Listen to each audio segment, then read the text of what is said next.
مسجد نبوی کا صحن تھا اور ایک شخص کونے میں بیٹھ کے دعا مانگ رہا ہے. ذرا اس کے دعا کے لفظ سنیے. اللہم انی اسألک بانک انت اللہ. اے اللہ میں تجھ سے اس لیے مانگتا ہوں کہ تو میرا اللہ جو ہے. ذرا غور کیجیے. میرے والد گرامی فرماتے تھے کہ بیٹا باپ سے کہے کہ ابا جی میں آپ سے اس لیے مانگ رہا ہوں کہ آپ میرے ابو جو ہیں، تو باپ کو اپنا وجود بیچ کے بھی دینا پڑا تو اس کی ڈیمانڈ پوری کرے گا. جو اس نے لفظ ہی ایسا کہہ دیا کہ ابو میں آپ سے اس لیے مانگ رہا ہوں کہ آپ میرے ابو جو ہیں، تو میں نے آپ سے ہی مانگنا. تو بندہ کیا کہہ رہا ہے؟ اللہم انی اسألک بانک انت اللہ. اللہ میں تجھ سے اس لیے مانگ رہا ہوں کہ تو میرا اللہ جو ہے. لا الہ الا انت، تیرے علاوہ کوئی ہے بھی تو نہیں. انت الاحد الصمد الذی لم یلد ولم یولد. تو ایک ہی ہے، واحد ہے، اور کوئی ہے ہی نہیں جس در پہ جاؤں. کوئی چوکھٹ نہیں ہے جہاں دامن پساروں، کوئی دہلیز ہی نہیں ہے جہاں جھولی پھیلاؤں. تو بے نیاز ہے اور تجھے نہ کسی نے جنم دیا اور نہ تو نے کسی کو جنم دیا. مالک میں تیرے حضور دعا کر رہا ہوں. یہ وہ دعا کر رہا تھا کہ میرے حضور نے سن لی. تو ایک صحابی کو فرمایا کہ یہ جو دعا کر رہا ہے جو مانگے گا اللہ عطا کرے گا. اس نے مانگا ہی اس ڈھب سے ہے، اس ڈھب سے ہے. ایک دعا اور سن لیجئے جو سیدنا علی المرتضیٰ رضی اللہ تعالی عنہ رب سے مانگتے ہیں. اللہ اکبر. مجھے تو آج سارا دن اس دعا نے نحال کیے رکھا. یہ دعا مانگتے ہیں تو عجیب کیفیت ہوتی ہے. یا سریع الرضا اغفر لمن لا یملک الا الدعاء. اے جلدی راضی ہو جانے والے، چھیتی مان جانے والے، اغفر لمن لا یملک الا الدعاء.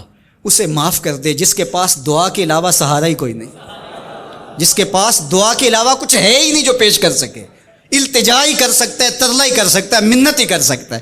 منتوں اور ترلوں کے علاوہ جس کے پاس کچھ نہیں ہے، اے جلدی مان جانے والے اس کی مغفرت کر دے، اس کو بخش دے. اللہ اکبر. تو وہ کریم ہے، وہ کہتا ہے میرے در پہ آؤ تو صحیح، کوئی جھولی پھیلاؤ تو صحیح. ہم تو مائل بکرم ہیں، کوئی سائل ہی نہیں. راہ دکھلائیں کسے راہ رو منزل ہی نہیں. کوئی آئے تو صحیح، جھولی پھیلائے تو صحیح، کوئی طلب تو کرے. دنیا والوں سے مانگیں تو ناراض ہوتے ہیں، اللہ سے نہ مانگیں تو ناراض ہوتا ہے. اللہ کہتا ہے مجھ سے نہ مانگو گے تو پھر کس در پہ جاؤ گے؟ قل ما یعبؤ بکم ربی لولا دعاؤکم. اگر تم نہیں مانگو گے تو پھر وہ بھی پرواہ نہیں کرے گا. تم مانگتے رہو گے، جھولی پھیلاتے رہو گے، وہ اپنی رحمتیں تمہارے دامن میں ڈالتا رہے گا. اس کے خزانوں میں کوئی کمی نہیں آتی. ہر بندے کو اس کی ڈیمانڈ کے مطابق، چاہت کے مطابق، طلب کے مطابق، آرزو اور تمنا کے مطابق دے دے. اس کے خزانوں میں پھر بھی کوئی کمی نہیں آتی.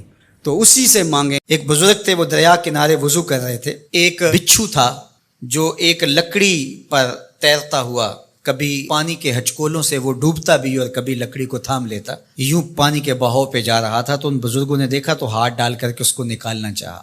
تو اس نے اپنی فطرت کے مطابق ان کے ہاتھ پہ ڈنگ مار دیا. درد کی شدت سے ہاتھ جھٹکا تو وہ گر گیا. تو پھر ڈوبنے لگا تو پھر پکڑا اور پھر اس نے ڈنگ لگا دیا. 7 مرتبہ اس نے ڈنگ مارا اور آپ اس کو نکال کے 8ویں مرتبہ باہر نکالنے کی کوشش کر رہے ہیں. تو مرید نے کہا جو پاس بیٹھا تھا، حضرت یہ بار بار آپ کو ڈنگ مارتا ہے اور آپ اس کو نکالنے کے لیے کوشاں ہیں. فرمایا وہ اپنی بری فطرت سے باز نہیں آتا، میں اپنی اچھی عادت سے باز کیسے آ جاؤں. تو لوگوں کے ساتھ رویہ اچھا رکھے، وہ جو بھی رویہ رکھے. ہم کہتے ہیں کوئی اینٹ اٹھائے گا تو ہم آگے سے پتھر اٹھائیں گے، تو یہ کیا کمال ہوا. لوگ کہتے ہیں تم 1 قدم پیچھے ہٹو گے، میں 10 قدم پیچھے ہٹوں گا، تو یہ کیا کمال ہوا. تم کہو میاں تم جتنے مرضی قدم پیچھے ہٹو، میں بھاگ کے تمہارا دامن پکڑ لوں گا، تمہیں جانے نہیں دوں گا، ایک دن تجھ کو بھی جیت لوں گا محبت کے زور پہ. ہم کہتے ہیں کہ فلاں میرے ساتھ اچھا سلوک کرتا ہے تو میں بھی اچھا کرتا ہوں، فلاں کا سلوک میرے ساتھ اچھا نہیں ہے تو ٹھیک ہے، جس طرح وہ چلتا ہے میں بھی اسی طرح چل رہا ہوں. یہ تو پھر برابری ہوئی. اگر کوئی برائی کے ساتھ معاملت کرتا ہے تو آپ بھی اس کے ساتھ ایسے ہی کرتے ہیں، تو برائی میں برابر ہے. اور اگر آپ کے ساتھ کوئی اچھا سلوک کرتا ہے تو آپ بھی اس کے مقابلے میں اچھا کرتے ہیں، تو پھر بھی آپ برابر ہیں، لیکن اچھائی میں برابر ہے. تیسری صورت یہ ہے کہ کوئی آپ سے اچھا سلوک کرتا ہے اور آپ اس سے برا سلوک کرتے ہیں. یہ بدترین صورتحال ہے. اور سب سے بہتر صورت کیا ہے کہ کسی کا رویہ تلخ بھی ہو، کسی کا انداز نامناسب بھی ہو، کوئی آپ کے ساتھ برا سلوک بھی کرتا ہو لیکن آپ اس کے ساتھ اچھا سلوک کرتے ہیں.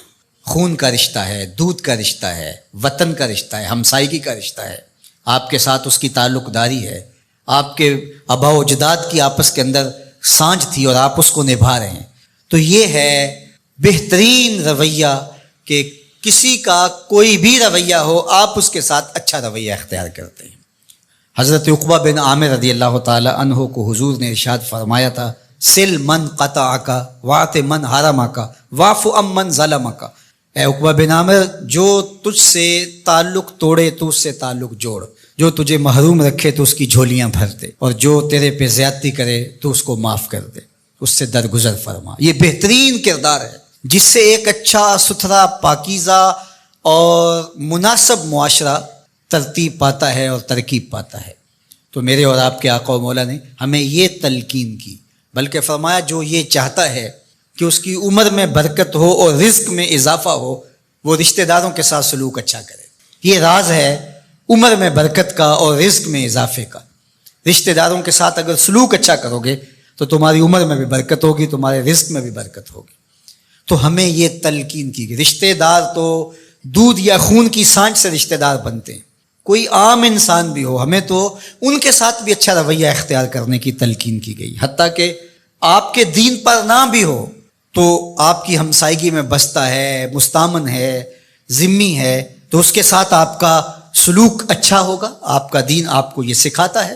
شیخ سعدی بولے شنیدم کے مردان راہ خدا، دلے دشمنا ہم نہ کردن تنگ، تو را کہ میسر شود ای مقام، کہ با دوستانت خلاف است و جنگ۔ میں نے سنا ہے کہ جو اللہ کے بندے ہیں وہ تو دشمنوں کا دل بھی نہیں دکھاتے۔ تجھے تصوف کے مراتب رفیع کیسے نصیب ہو سکتے ہیں؟ تو اپنوں سے جنگ چھیڑ کے بیٹھا ہے، تو اپنوں کے گرے پھاڑ رہا ہے، اپنوں کی پگڑیاں نوچ رہا ہے، اور تو اپنی رشتہ داریوں کو توڑ رہا ہے، تو اپنے ہم منصبوں کے ساتھ الجھاؤ میں مبتلا ہے، اپنے ہم مسلکوں ہم مشربوں کے ساتھ تیرا الجھاؤ چل رہا ہے، تیری لڑائی چل رہی ہے۔ تجھے کیسے مرتبہ اور باطن کا نور اور اندر کا اجالا نصیب ہوگا؟ جو اللہ کے بندے ہیں وہ تو دشمنوں کا بھی دل نہیں دکھاتے۔ انسان تو انسان رہے، وہ تو جانوروں کے ساتھ بھی رویہ اچھا رکھتے ہیں کہ یہ اللہ کی مخلوق ہے۔ مخلوق ہونے کے ناطے سے الخلق عیال اللہ، تمام مخلوق اللہ کا کنبہ ہے، اور اس کے ساتھ اس نے سلوک، ان کا کچھ بھی رویہ ہو۔ حضور کے غلام اور اسلامی معاشرہ، اس میں یہ کس طرح چیزیں پنپ سکتی ہیں کہ ہم نفرتوں کو فروغ دیں اور کہیں کہ نہیں ہم ایسے کر دیں گے، اس نے میری طرف یوں دیکھا ہی کیوں ہے، لہٰذا میں تو اب اس سے ساری زندگی ہم کلام ہی نہیں ہوں گا۔ تو رویوں کی خوبصورتی اور صلہ رحمی یہ ہمارے دین نے ہمیں سکھائی۔ جب ہم رکوع سے سر اٹھاتے ہیں تو ایک جملہ بولتے ہیں سمع اللہ لمن حمدہ، تو کبھی کبھی ایسی کیفیت پیدا ہو جاتی ہے، اس کا معنی کیا ہے؟ سمع اللہ لمن حمدہ، جس نے اس کی حمد کی اس نے سن لیا۔ اللہ اکبر، ذرا غور تو کیجئے، جب انسان رکوع میں کہہ رہا ہے سبحان ربی العظیم، کہ میرے مالک تو کتنا عظیم ہے، یہ بار بار کہہ رہا ہے، اور یہ ذکر کی کیفیت ہے، اور وہ رکوع میں جھک کے کہہ رہا ہے، کیسا اس کا ذکر، کبھی قیام میں، کبھی قعود میں، کبھی سجدے میں، کبھی سیدھے کھڑے ہو کے، کبھی درمیان میں جھک کے، کبھی نیچے پیشانی زمین پہ رکھ کے، کبھی سبحان ربی العظیم، کبھی سبحان ربی العالی، کہیں سبحان اللہم وبحمدہ کا، اس کا نام کھڑے قیام و قعود میں پکارا جا رہا ہے، کیا اس کی حمد کی بولیاں اور ترانے پڑے جا رہے ہیں۔ تو ذرا اس کا لطف ذرا دیکھیے کہ جب رکوع میں ہم نے کہا سبحان ربی العظیم، وہ کتنا عظیم رب ہے، اس کی پاکیاں ہیں، اس کی تسبیح ہے، اس کی عظمتوں کے ترانے ہیں، جو بہت عظمتوں کا مالک ہے۔ 3 مرتبہ کہا، 5 مرتبہ کہا، 7 مرتبہ کہا، جس قدر ذوق کی کیفیت تھی ہم نے کہا، شریعت نے ہمارے ذوق پہ چھوڑا ہے، شریعت نے یہاں پابندی نہیں لگائی، کہا کہ یہاں تمہارا ذوق ہے، اب تم جھک گئے ہو، تمہارا رب کا تعلق اب بن گیا ہے، پہلے تم نے اس کی تسبیح پڑھی، پھر اس کے بعد تم نے اس کی حمد بولی الحمدللہ رب العالمین، پھر تم نے ما تیسر جو میسر تھا قرآن سے وہ پڑھا، اب تم جھکے نا، اب تمہاری مرضی ہے، پڑھتے جاؤ، اس کا نام پکارتے جاؤ،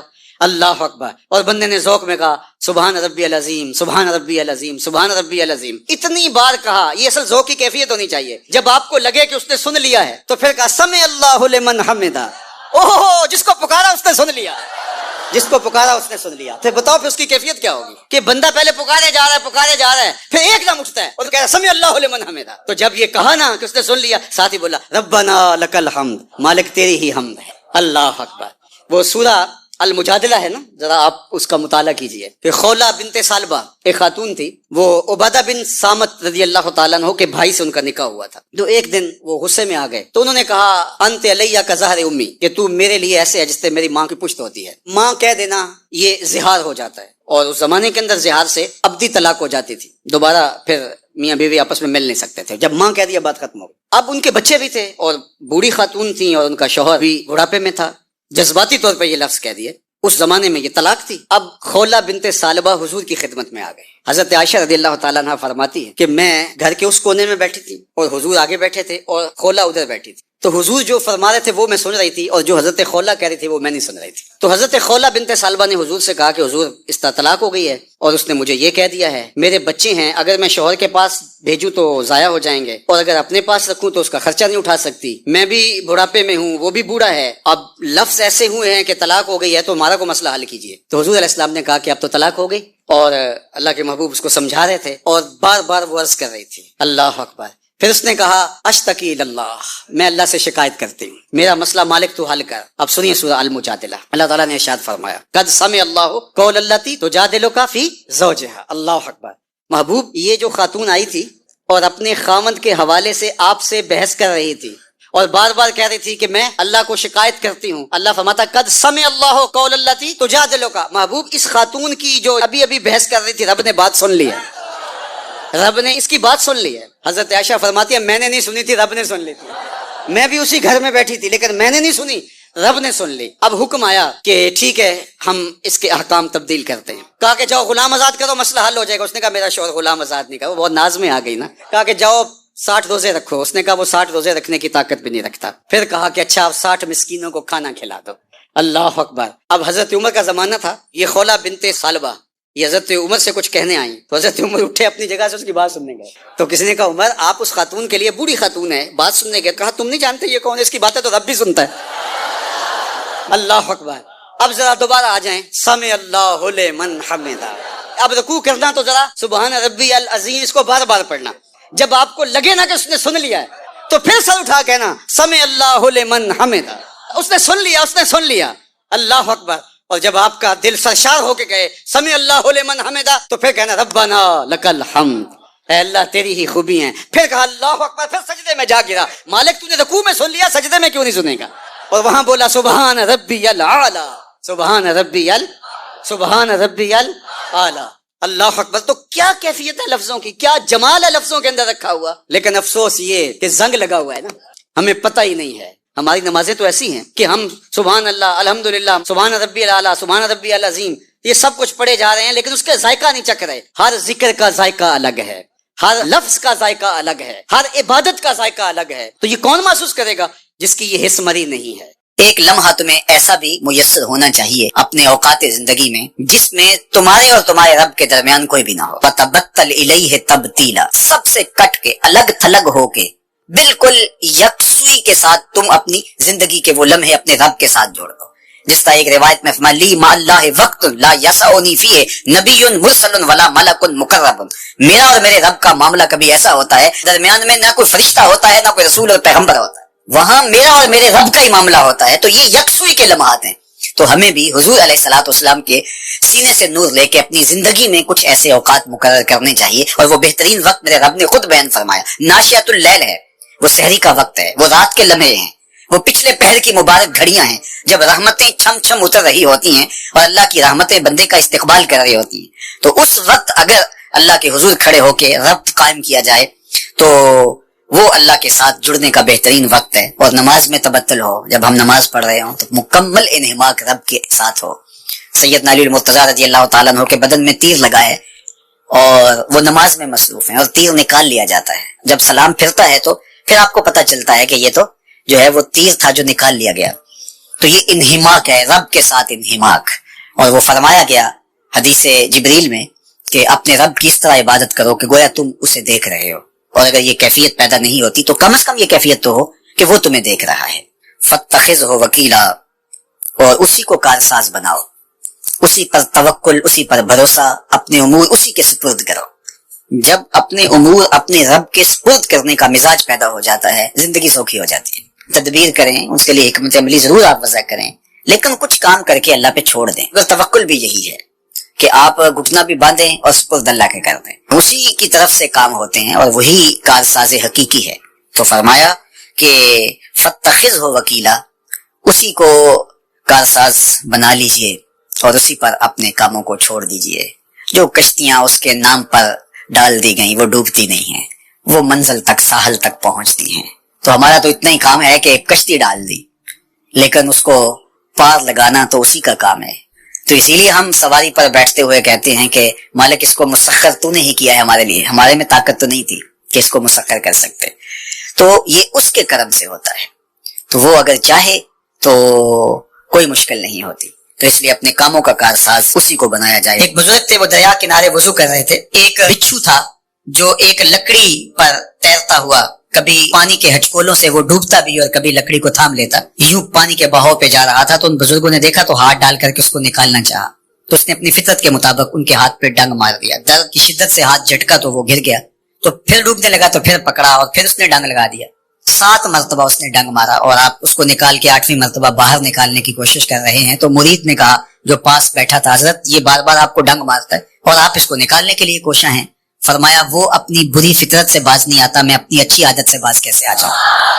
تو لوگوں کے ساتھ رویہ اچھا رکھے، وہ جو بھی رویہ رکھے. ہم کہتے ہیں کوئی اینٹ اٹھائے گا تو ہم آگے سے پتھر اٹھائیں گے تو یہ کیا کمال ہوا. لوگ کہتے ہیں تم 1 قدم پیچھے ہٹو گے میں 10 قدم پیچھے ہٹوں گا تو یہ کیا کمال ہوا. تم کہو میاں تم جتنے مرضی قدم پیچھے ہٹو، میں بھاگ کے تمہارا دامن پکڑ لوں گا، تمہیں جانے نہیں دوں گا. ایک دن تجھ کو بھی جیت لوں گا محبت کے زور پہ. ہم کہتے ہیں کہ فلاں میرے ساتھ اچھا سلوک کرتا ہے تو میں بھی اچھا کرتا ہوں، فلاں کا سلوک میرے ساتھ اچھا نہیں ہے تو ٹھیک ہے، جس طرح وہ چلتا ہے میں بھی اسی طرح چل رہا ہوں. یہ تو پھر برابری ہوئی. اگر کوئی برائی کے ساتھ معاملت کرتا ہے تو آپ بھی اس کے ساتھ ایسے ہی کرتے ہیں تو برائی میں برابر ہے. اور اگر آپ کے ساتھ کوئی اچھا سلوک کرتا ہے تو آپ بھی اس کے مقابلے میں اچھا کرتے ہیں تو پھر بھی آپ برابر ہے، لیکن اچھائی میں برابر ہے. تیسری صورت یہ ہے کہ کوئی آپ سے اچھا سلوک کرتا ہے اور آپ اس سے برا سلوک کرتے ہیں. یہ بدترین صورتحال ہے. اور سب سے بہتر صورت کیا ہے کہ کسی کا رویہ تلخ بھی ہو، کسی کا انداز نامناسب بھی ہو، کوئی آپ کے ساتھ برا سلوک بھی کرتا ہو لیکن آپ اس کے ساتھ اچھا سلوک کرتے ہیں. خون کا رشتہ ہے، دودھ کا رشتہ ہے، وطن کا رشتہ ہے، ہمسائیگی کا رشتہ ہے. آپ کے ساتھ اس کی تعلق داری ہے، آپ کے آباء و اجداد کی آپس کے اندر سانجھ تھی اور آپ اس کو نبھا رہے ہیں. تو یہ ہے بہترین رویہ کہ کسی کا کوئی بھی رویہ ہو آپ اس کے ساتھ اچھا رویہ اختیار کرتے ہیں. حضرت عقبہ بن عامر رضی اللہ تعالی عنہ کو حضور نے ارشاد فرمایا تھا سل من قطعک واعط من حرمک واعف عن من ظلمک. اے عقبہ بن عامر جو تجھ سے تعلق توڑے تو اس سے تعلق جوڑ، جو تجھے محروم رکھے تو اس کی جھولیاں بھر دے، اور جو تیرے پہ زیادتی کرے تو اس کو معاف کر دے، اس سے درگزر فرما. یہ بہترین کردار ہے جس سے ایک اچھا ستھرا پاکیزہ اور مناسب معاشرہ ترتیب پاتا ہے اور ترکیب پاتا ہے. تو میرے اور آپ کے آقا و مولا نے ہمیں یہ تلقین کی، بلکہ فرمایا جو یہ چاہتا ہے کہ اس کی عمر میں برکت ہو اور رزق میں اضافہ ہو وہ رشتہ داروں کے ساتھ سلوک اچھا کرے. یہ راز ہے عمر میں برکت کا اور رزق میں اضافے کا. رشتہ داروں کے ساتھ اگر سلوک اچھا کرو گے تو تمہاری عمر میں بھی برکت ہوگی، تمہارے رزق میں بھی برکت ہوگی. تو ہمیں یہ تلقین کی. رشتہ دار تو دودھ یا خون کی سانچ سے رشتہ دار بنتے ہیں، کوئی عام انسان بھی ہو، ہمیں تو ان کے ساتھ بھی اچھا رویہ اختیار کرنے کی تلقین کی گئی. حتیٰ کہ آپ کے دین پر نہ بھی ہو تو آپ کی ہمسائیگی میں بستا ہے، مستامن ہے، ذمی ہے، تو اس کے ساتھ آپ کا سلوک اچھا ہوگا. آپ کا دین آپ کو یہ سکھاتا ہے. شیخ سعدی بولے شنیدم کے مردان راہ خدا دلے دشمنا ہم نہ کردن تنگ تو را کے میسر شودی مقام کہ با دوستانت خلاف است و جنگ. میں نے سنا ہے کہ جو اللہ کے بندے ہیں وہ تو دشمنوں کا دل بھی نہیں دکھاتے. تجھے تصوف کے مراتب رفیہ کیسے نصیب ہو سکتے ہیں؟ تو اپنوں سے جنگ چھیڑ کے بیٹھا ہے، تو اپنوں کے گریبان پھاڑ رہا ہے، اپنوں کی پگڑیاں نوچ رہا ہے، اور تو اپنی رشتہ داریوں کو توڑ رہا ہے، تو اپنے ہم منصبوں کے ساتھ الجھاؤ میں مبتلا ہے، اپنے ہم مسلکوں ہم مشربوں کے ساتھ تیرا الجھاؤ چل رہا ہے، تیری لڑائی چل رہی ہے. تجھے کیسے مرتبہ اور باطن کا نور اور اندر کا اجالا نصیب ہوگا؟ جو اللہ کے بندے ہیں وہ تو دشمنوں کا بھی دل نہیں دکھاتے. انسان تو انسان رہے، وہ تو جانوروں کے ساتھ بھی رویہ اچھا رکھتے ہیں کہ یہ اللہ کی مخلوق ہے. مخلوق ہونے کے ناطے سے الخلق و عیال اللہ، تمام مخلوق اللہ کا کنبہ ہے، اور اس کے ساتھ اس نے سلوک، ان کا کچھ بھی رویہ ہو. حضور کے غلام اور اسلامی معاشرہ اس میں یہ کس طرح رمضان المبارک جلوہ گر ہوتا. چونکہ ہر شب جبریل امین حضور علیہ السلام کے ساتھ آ کے قرآن مجید کا دور کرتے، تو اللہ کے محبوب علیہ السلام پھر سخاوت اس درجہ کمال میں فرماتے کہ اس کی تمثیل بیان فرمائی گئی ہے کہ جس طرح چلتی ہوئی تیز ہوائیں ہوں تو اس سے بھی زیادہ حضور سخی تھے، اس سے بھی زیادہ سخاوت فرمانے والے تھے. گویا آقا کریم علیہ الصلوۃ والسلام کی سخاوت کا دریا بہتا تھا. میرے کریم سے گر قطرہ کسی نے مانگا، دریا بہا دیے ہیں دو بے بہا دیے ہیں. ماہ سیام میں ہر اسیر کو رہا کر دیتے اور ہر سائل کی جھولیاں بھرتے. تو اس ماہ مبارک میں ہمیں ترغیب دی گئی ہے کہ ہم راہ خدا میں خاص طور پہ صدقات و خیرات کے ذریعے سے اللہ کی رضا جوئی کا سامان کریں. ویسے راہ خدا میں خیرات کرنے کا جو اجر و ثواب رکھا گیا ہے وہ کسی پیمانے میں ناپا نہیں جا سکتا.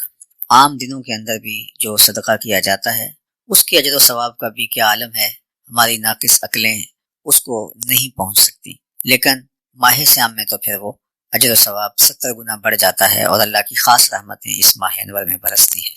اللہ کے محبوب علیہ السلام کا ایک فرمان سنیے، حضرت ابو ہریرہ رضی اللہ تعالی عنہ سے مروی ہے، قال رسول اللہ صلی اللہ علیہ وآلہ وسلم، فرماتے ہیں کہ اللہ کے پیارے محبوب صلی اللہ علیہ وآلہ وسلم نے ارشاد فرمایا، من تصدق بعدل تمرۃ من کسب طیب، جو اللہ جل شانہ کی رضا کے لیے ایک کھجور کے دانے کے برابر بھی راہ خدا میں خیرات کرتا ہے، اور ساتھ فرمایا کہ وہ کسب طیب پاکیزہ رزق سے، چونکہ ولا یقبل اللہ الا الطیب، اللہ جل شانہ پاکیزہ رزق کے علاوہ قبول نہیں فرماتا۔ چوری کا مال، رشوت کا مال، لوگوں سے ہتھیایا ہوا پیسہ، لوگوں کا خون نچوڑ کر کے جمع کی گئی رقم سے آپ صدقہ و خیرات کریں اور اعمال خیر بچا لائیں، وہ تو اللہ کی ناراضگی کا سبب اور ذریعہ ہے۔ آپ نے حلال کمائی سے راہ خدا میں خرچ کیا، لازم نہیں کہ وہ کوئی بہت بڑا کام آپ کر گزرے، وہ تو توفیق دے اللہ، اور آپ کے پاس مال کی، حلال طیب مال کی فراوانی ہو تو آپ وہ بھی کر سکتے ہیں، لیکن کھجور کے دانے کے برابر، اللہ اکبر، صرف اتنا مال تم نے طیب پاکیزہ مال سے راہ خدا کے اندر خیرات کیا، تو اللہ کے محبوب فرماتے ہیں کہ وہ صرف طیب مال کو ہی قبول فرماتا ہے، وَإِنَّ اللَّهَ يَتَقَبَّلُهَا بِيَمِينِهِ، تو اللہ اس کو اپنے دست راست سے قبول فرماتا ہے، دائیں ہاتھ سے قبول فرماتا ہے۔ یہ متشابہات سے ہے، اس کا مطلب اور مفہوم یہ ہے کہ اللہ تعالیٰ اس کو بہت مسرت سے قبول فرماتا ہے، اسے بہت اچھا لگتا ہے کہ میرے بندے نے اپنے حلال رزق سے میرے لیے یہ مال پیش کیا، میری رضا جوئی کے لیے صدقہ دیا، خیرات کی، تو اس کو وہ اپنے مبارک دست راست سے قبول فرما لیتا ہے۔ اب وہ کون سا مال ہے جو صدقے کے لیے کسی غریب کو دیا گیا، کسی ضرورت مند کو دیا گیا، کسی حاجت مند کو دیا گیا، تو اللہ اس کو اپنے خاص فضل سے مالا مال فرماتا ہے اور اس کو اپنے دست راست سے قبول فرماتا ہے۔ اب وہ لوگ جو بعض اوقات صدقے اور زکوٰۃ کے مال کے حوالے سے تحقیر آمیز کلمات بولتے ہیں، ان کو یہاں غور کرنا چاہیے۔ تھوڑی آسودگی مل گئی، وسائل فراواں ہو گئے، ان کے پاس اچھا مال آ گیا، تو اب وہ اس کو بہت حقارت کے انداز سے صدقہ اور خیرات کا ذکر کرتے ہیں۔ میں نے ایک صاحب کو کہتے ہوئے سنا، جی میں وہ ایک جامعہ چلا رہے تھے کہ میں ان کو نہیں صدقہ کھلاتا جس طرح کوئی منحوس چیز ہو، جس طرح کوئی ناپاک چیز ہو۔ صدقہ راہ خدا میں دینے پر اللہ اس کو دست راست سے قبول فرماتا ہے، اور جس کے لیے صدقہ لینا جائز ہے، جو ضرورت مند ہے، جو حاجت مند ہے، اس کے لیے یہ کوئی بری چیز نہیں ہے، اس کی ترغیب دی گئی ہے، اور شریعت نے راہ خدا کے اندر خیرات کرنے کی ہمیں تلقین فرمائی ہے، اور اس سے ضرورت مندوں کی ضرورت کو پورا کیا جا سکتا ہے۔ ہاں، جو بندہ اللہ نے اس کو آسودہ رکھا ہے تو وہ بالکل اس کو قبول نہ کرے، اس کو وہ لگتا ہی نہیں ہے، اگر وہ لے گا تو اپنے پیٹ میں آگ بھرے گا، لیکن جس کے لیے وہ قبول کر رہا ہے اور اس کی ضرورت کو پورا کر رہا ہے تو اس پر اس کو خوشی ہونی چاہیے، نہ کہ وہ حقارت کے انداز سے اس کو دیکھ رہا ہو۔ تو بعض اوقات دین فہمی میں لوگوں کو مسئلہ ہو جاتا ہے، اور وہ ایسے سمجھتے ہیں جس طرح کوئی یہ ناپاک اور نجس مال ہو۔ صدقہ تو دوسرے مال کو بھی پاک کر دیتا ہے، اور اس کی ترغیب دی گئی ہے شریعت میں۔ اللہ جل شانہ نے غریبوں کی ضرورت کا اس کو ذریعہ بنایا ہے، وہ لاچار جو کسی وجہ سے کمانے کے قابل نہیں ہے، حتیٰ کہ جو راہ خدا میں جہاد کرنے والے ہیں ان کی ضرورت کے لیے بھی اس کو جائز رکھا گیا ہے۔ اس کے مصارف آپ پڑھیے تو یہ کوئی ایسی بات نہیں ہے کہ جس کو حقارت کی نظر سے دیکھا جائے، تو یہ کلمات یہ ہیں کہ وَإِنَّ اللَّهَ يَتَقَبَّلُهَا بِيَمِينِهِ، اللہ اکبر، وہ اس کو اپنے دائیں ہاتھ میں قبول کرتا ہے، ثم يُرَبِّيهَا لِصَاحِبِهِ، پھر اس کو اللہ تعالیٰ جس نے صدقہ دیا ہے اس کے لیے اس کو پالتا ہے۔ جس طرح کوئی شخص کسی کو پروان چڑھائے تو اس کی آگے مثال بھی ارشاد فرمائی، کما یربی احدکم فلوبا، جس طرح تم میں سے کوئی شخص گھوڑے کا بچہ یا اونٹ کا بچہ اس کو پالتا پوستا ہے اور جوان کرتا ہے، تو جب کوئی شخص صدقہ کرتا ہے اور وہ کھجور کے دانے کے برابر بھی ہو، انتہائی خوشی کے ساتھ اللہ تعالیٰ اس کو اپنی رضا کے ساتھ اس کو قبول فرماتا ہے اور اپنے دست راست سے اس کو صدقے کو لیتا ہے اور اس کو اس کے لیے پالتا ہے، پوستا ہے، بڑا کرتا ہے، حتی تکون مثل الجبل، یہاں تک کہ وہ بڑا ہوتے ہوتے پہاڑ کے برابر ہو جائے، یعنی اس قدر اس کا حجم بڑھ جاتا ہے جو ایک دانہ کھجور کا تم راہ خدا میں پیش کیا۔ تو اللہ جل شانہ اس کا اتنا اجر و ثواب دیتا ہے اور اس کو اتنا بڑا کر دیتا ہے کہ قیامت کے دن وہ پہاڑ کے برابر بندے کے سامنے پیش کیا جائے گا۔ اللہ اکبر۔ یہ اللہ تعالیٰ جل شانہ نے صدقہ و خیرات کرنے والوں کے اجر کو بیان فرمایا، اور اس کو امام بخاری نے، امام مسلم نے اپنی اپنی اسناد کے ساتھ روایت کیا۔ اللہ کے پیارے محبوب علیہ السلام نے ارشاد فرمایا لا تحتقرن من المعروف ولو ان تلق اخاک بوجہ طلق۔ حضرت ابو ذر غفاری رضی اللہ تعالیٰ عنہ سے یہ روایت مروی ہے صحیح مسلم میں۔ آقا کریم نے ارشاد فرمایا کہ نیکی کو کبھی حقیر نہ جاننا، اگرچہ تم وہ اپنے مسلمان بھائی سے خندہ پیشانی کے ساتھ ہی کیوں نہ ملے ہو، یعنی تمہارا اپنے بھائی سے خندہ پیشانی سے ملنا یہ بھی صدقہ کے زمرے میں آتا ہے، اور اللہ تعالیٰ اس کو بھی اجر و ثواب اور اپنی خاص کرم نوازیوں سے مالا مال فرماتا ہے۔ اللہ کے پیارے محبوب علیہ الصلوۃ والسلام نے ہمیں صدقہ دینے کی، لوگوں کی ضرورتوں کی تکمیل کی ترغیب ارشاد فرمائی، اور یہ دین کی بنیادی تعلیمات میں سے ہے۔ اسلام کا جو معاشی نظام ہے اس میں زکوٰۃ ہے، صدقات ہیں، عشر ہے، دیگر ترغیبات ہیں جن کے ذریعے سے ہم اپنے معاشرے کے کمزور لوگوں کی مدد کرتے ہیں، ان کے کام آتے ہیں اور ان کی ضرورتوں کی تکمیل کرتے ہیں۔ حضرت عبداللہ ابن سلام رضی اللہ تعالی عنہ جو اللہ کے محبوب علیہ السلام سے آیت و مناظرہ کرنے کے لیے تھے، جب حضور مدینہ المنورہ میں ہجرت فرما کے مکہ شریف سے تشریف لے گئے، لیکن جو ہی انہوں نے آقا کریم کا جمال جہاں آرا دیکھا تو حضور کے چہرے کو دیکھ کر کے ان کے لبوں پہ کلمہ جاری ہو گیا۔ بلکہ جو یہود تھے علماء جنہوں نے ان کو مناظرے کے لیے باقاعدہ بھیجا تھا، اور وہ زاویوں میں بیٹھ کے، حجروں میں بیٹھ کے دعائیں مانگ رہے تھے کہ ہمارا مناظر جیت کے آئے، لیکن جب انہیں یہ خبر پہنچی کہ وہ بھی دل ہار بیٹھا ہے تو انہیں اتنا غصہ آیا کہ وہ عبداللہ ابن سلام کے پاس جا پہنچے اور کوستے دینے لگے کہ سنا ہے تم نے کوئی بات بھی نہیں کی، کوئی عنوان بھی نہیں چھیڑا، اور ایسے تم نے مان لیا تو یہ بات تمہارے عالمانہ وقار کے خلاف ہے۔ کوئی بات کی ہوتی، انہوں نے جواب دیا ہوتا، ہم سمجھتے آپ کی علمی پیاس بجھ گئی، مطمئن ہو گئے، مان لیا تو بات بنتی تھی، لیکن آپ نے کوئی سوال تک نہیں اٹھایا اور گئے اور یوں ہی مان لیا اور کلمہ پڑھ لیا، تو تم نے تو یہودیت کی ناک خاک آلود کر دی۔ تو حضرت عبداللہ ابن سلام رضی اللہ تعالی عنہ نے اپنی کہانی جو بیان فرمائی وہ حضرت امام ابن ماجہ نے، امام ترمذی نے اور صاحب سنن دارمی نے روایت کی ہے کہ انہوں نے کہا کہ فلما تبینت وجہہ عرفت ان وجہہ لیس بوجہ کذاب۔ کہا کیا پوچھتے ہو؟ جب میں حضور کی خدمت میں حاضر ہوا اور میں نے آپ کا جمال جہاں آرا دیکھا، چہرہ انور دیکھا، تو میرے دل نے گواہی دی کہ یہ چہرہ کسی جھوٹے کا ہو ہی نہیں سکتا، اور میرے لبوں پہ کلمہ جاری ہو گیا۔ تو حضور کا نورانی چہرہ ان کے ایمان کا باعث اور سبب اور ذریعہ بنا۔ تو خیر وہ یہود لاجواب ہو گئے۔ حضرت عبداللہ ابن سلام کو اللہ تعالیٰ نے ایمان کی دولت سے مالا مال فرمایا۔ پھر ان کے دیکھا دیکھی اور بھی کچھ یہودی جو تھے وہ بھی اسلام کی دولت سے مالا مال ہوئے، ابن یامین تھے، ابن اسید تھے اور باقی لوگ۔ اب حضرت عبداللہ ابن سلام فرماتے ہیں کہ جب میں حضور کی خدمت میں حاضر ہوا، ایک تو میں نے حضور کے چہرے کو دیکھا اور اس چہرے پر اترتے ہوئے انوار اور روشنیاں اور پھوٹتی ضیائیں اور اجالے جنہوں نے میرے دل کو بدل دیا اور میرے باطن میں اسلام کی روشنی کا سبب وہ چہرہ ہوا۔ دوسری بات جو انہوں نے بیان فرمائی کہ فکانہ اول شیء سمعتہ تکلم بہ، کہتے ہیں سب سے پہلی بات جو میں نے حضور سے سماعت کی، آقا کریم سے میں نے سننے کا شرف پایا، جو آقا کریم نے ارشاد کیا وہ کیا تھا؟ ان قال ایھا الناس افشوا السلام۔ آقا کریم نے اپنے مخاطبین سے، صحابہ